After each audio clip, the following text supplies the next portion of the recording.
Wow, yummy, yummy.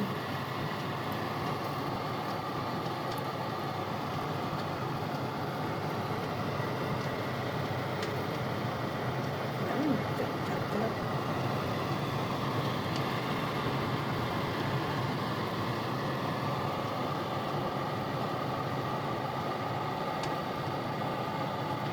Gawa tayo ng lechon pork belly.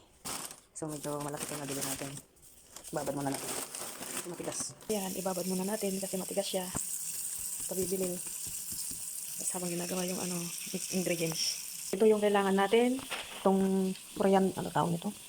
Lemongrass na parang stick niya. Mga limang bawang. Tapos ito yung sausawan na para bukas. Yan. Tapos yung yan, pantawid gutom. Ano to? Gulay. Shanghai ba yan? Vegetables na isasaw sa suka. Yan. Yan o, manok. Taglima lang yan. Yan. Tapos yun. Tapos sili. Yan. Mga ganitong sili. Yan. Pero talaga ito lang ang kailangan ko. Ito lang. Tapos yung star anise.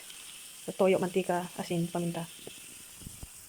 Abangan. Ito plan B. Di ko mahanap kasi biglang di ko mahanap yung ginagamit kong pantali. Ngayon, ito. Buti na lang binigyan ako dun sa bilihan ng pork. Meron pa doon na tirang 6. Ewan ko kung gaano kalaki ito. So, ayan. May 7 pantali. Saka ito extra. Ano lang yan ng bigas. Plan B.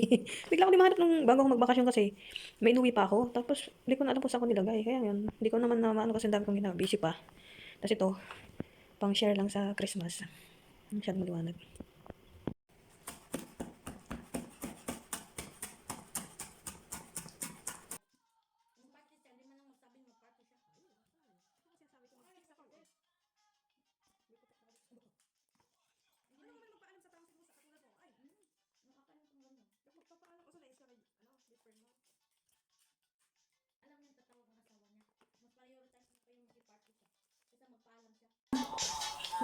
Ay, ito. Ayan. Lalagyan. Ito na. Ilalagay ko na ating pork. Meron pa nga, alak kasi. Yeah!